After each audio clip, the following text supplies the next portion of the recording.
ಕರ್ನಾಟಕ ಕುರುಕ್ಷೇತ್ರಕ್ಕೆ ಕಾಂಗ್ರೆಸ್ ಕಲಿಗಳನ್ನ ಕಣಕ್ಕಿಳಿಸೋದಕ್ಕೆ ದಿಲ್ಲಿಯಲ್ಲಿ ಭಾರೀ ಕಸರತ್ತು ಮುಂದುವರಿತಾ ಇದೆ. ನಿನ್ನೆ ಕೇಂದ್ರೀಯ ಚುನಾವಣಾ ಸಮಿತಿ ಎರಡೆರಡು ಬಾರಿ ಸಭೆ ನಡೆಸಿತು.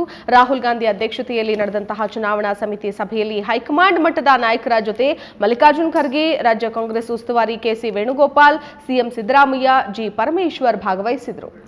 ಈ ವೇಳೆ 180ಕ್ಕೂ ಹೆಚ್ಚು ಅಭ್ಯರ್ಥಿಗಳ ಆಯ್ಕೆ ಕಸರತ್ತು ನಡೆದಿದ್ದು, ಇವತ್ತು ಕಾಂಗ್ರೆಸ್ ಅಭ್ಯರ್ಥಿಗಳ ಪಟ್ಟಿ ಬಿಡುಗಡೆಯಾಗುವ ಸಾಧ್ಯತೆ ಇದೆ. ಅಳೆದು ತೂಗಿ ಅಭ್ಯರ್ಥಿಗಳ ಪಟ್ಟಿ ರಿಲೀಸ್ ಮಾಡಲಾಗ್ತಾ ಇದೆ. ಕೈ ಕಲಿಗಳನ್ನ ಕಣಕ್ಕಿಳಿಸೋದಕ್ಕೆ ಭಾರೀ ಕಸರತ್ತು ನಡೀತಾ ಇರುವಂಥದ್ದು. ಸಾಲುಗಳ ಮೇಲೆ ಸಾಲುಗಳು ಸಭೆ ನಡೀತಾ ಇದೆ. ಆದರೂ ಕೂಡ ಒಮ್ಮತದ ನಿರ್ಧಾರಕ್ಕೆ ಬರುವಲ್ಲಿ ನಾಯಕರು ಸಫಲರಾಗ್ತಿಲ್ಲ ಅನ್ನುವಂಥದ್ದು ತಿಳಿದು ಬರ್ತಾ ಇದೆ.